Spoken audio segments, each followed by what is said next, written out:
హరీష్ రావుపై నిప్పులు చెరిగారు యూత్ కాంగ్రెస్ నేతలు.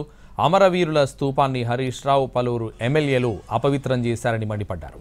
స్తూపం వద్ద పసుపు నీళ్లతో శుద్ధి చేశారు. హరీష్ రావుకు గన్ పార్క్ ఇప్పుడు గుర్తుకొచ్చిందా అని విమర్శించారు ఎన్ఎస్యూఐ రాష్ట్ర అధ్యక్షుడు ఎమ్మెల్సీ బల్మూరి వెంకట్.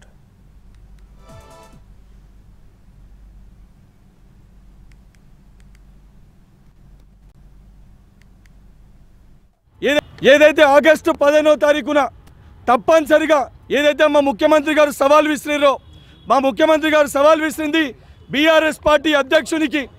ఏదైతే మేము ఆగస్టు 15 లోపల రుణమాఫీ చేసి తీరితే బీఆర్ఎస్ పార్టీని రద్దు చేస్తారా అని చెప్పి చెప్పడం జరిగింది.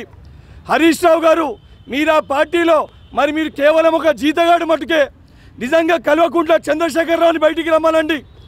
ఆగస్టు 15వ తారీఖున ఏదైతే రైతులకి 2 లక్షల రూపాయలు రుణమాఫీ చేస్తే బీఆర్ఎస్ పార్టీని రద్దు చేస్తామని చెప్పి కల్వకుంట్ల చంద్రశేఖరరావు గారిని బయటికి వచ్చి చెప్పమని చెప్పండి.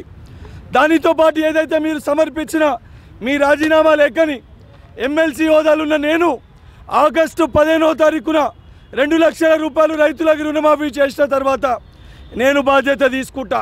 మీ లేఖని వృధాగానియా తప్పనిసరిగా ఏదైతే 2 లక్షల రూపాయల రుణమాఫీ అయిన తర్వాత స్పీకర్ గారి దగ్గరికి వెళ్ళి మీ రాజీనామాని వృధా కాకుండా మీ యొక్క రాజీనామాని ఆమోదింపజేసే ఒక బాధ్యత కూడా నేను